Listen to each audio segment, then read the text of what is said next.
Hi guys, welcome back to my YouTube channel রাখি রান্নাঘর। আমি রাখি তো আবার নিয়ে চলে এলাম আপনাদের জন্য নতুন একটা ভিডিও। নানা ধরনের রেসিপি দেখার জন্য চ্যানেলটা অবশ্যই সাবস্ক্রাইব করবেন, আর ভিডিওটা ভালো লেগে থাকলে লাইক কমেন্ট শেয়ার করবেন। তো চলুন ভিডিওটা দেখতে থাকুন।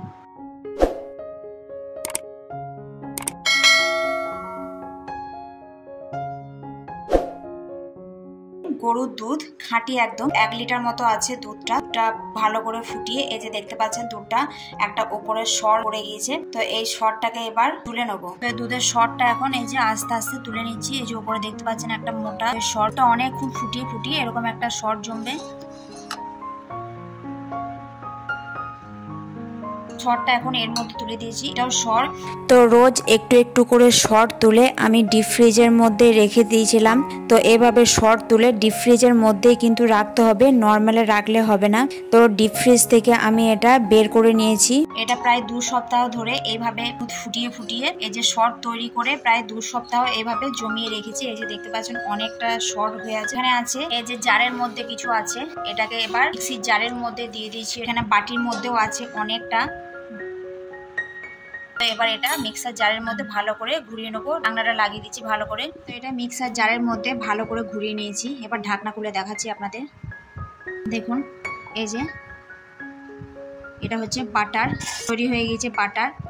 তো এই বাকি ধর তুলে রেখেছি, এটাও ওই একইভাবে মিক্সার জারের মধ্যে দিয়ে ভালো করে ঘুরিয়ে বাটার তৈরি করে নেবো।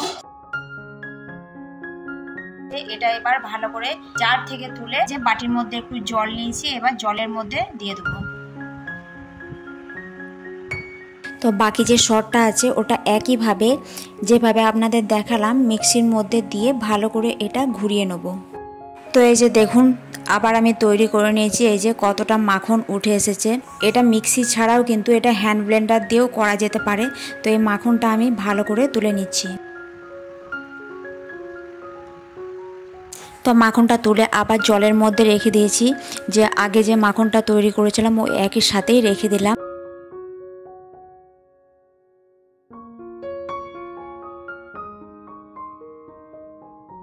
তো এই মাখনটা জল থেকে তুলে নিচ্ছি, ভালো করে জলটা ঝরিয়ে নিচ্ছি। তো ঝরিয়ে যে কড়াইয়ের মধ্যে ঘি বানাবো ডাইরেক্ট ওই কড়াইয়ের মধ্যেই একদম তুলে দিলাম। তো সমস্ত মাখনটাই একবারে কড়াইয়ে দিয়ে দিলাম।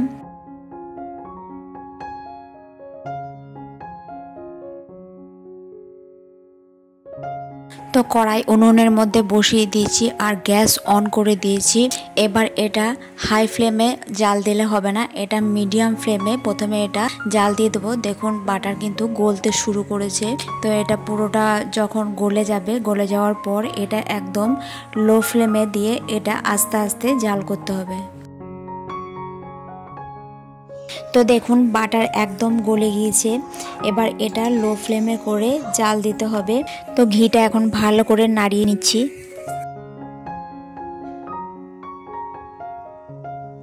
তো দেখুন এখন ঘি ফুটতে শুরু করেছে আর ঘিয়ের কালারটাও দেখুন অনেকটা চেঞ্জ হয়ে গিয়েছে।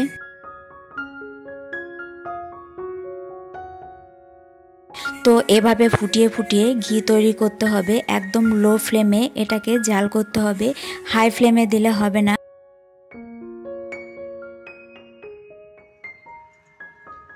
তো এটা মাঝে মধ্যে একটু নাড়িয়ে দিতে হবে।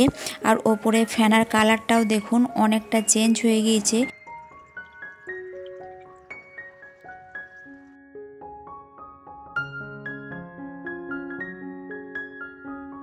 তো ঘি একদম তৈরি হয়ে গিয়েছে, দেখতে পাচ্ছেন ওপরে যে ফেনাগুলো সেগুলো একদম কালো হয়ে গিয়েছে আর ঘিয়ের কালার কিন্তু একদম চেঞ্জ হয়ে গিয়েছে।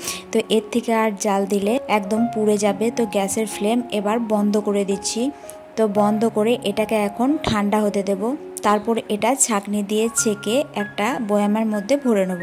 তো আপনারা দেখতে পেলেন কত সহজভাবে বানালাম। তো এভাবে আপনারা বাড়িতে বানাতে পারেন। আপনারা চাইলে প্যাকেট দুধেও বানাতে পারেন। আমি এটা গরুর দুধ দিয়ে বানিয়েছি। তো আমি এবার এটা ছাঁকনি দিয়ে ভালো করে ছেঁকে নেব। তো ঘিটা ঠান্ডা হয়ে গিয়েছে, এখন একটা বয়ামের মধ্যে ঘিটা ভরে নিচ্ছি। ওপর একটা ছাঁকনি দিয়ে দিচ্ছি, ছাঁকনি দিয়ে ভালো করে ছেঁকে ভরে নেবো। তো ছাঁকনি দিয়ে ঘিটা ভালো করে ছেঁকে নিচ্ছি।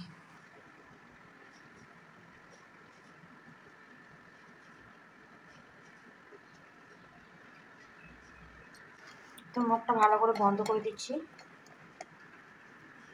সহজে তৈরি করে ফেললাম একদম বাড়ির তৈরি টাটকা একদম খাঁটি ঘি।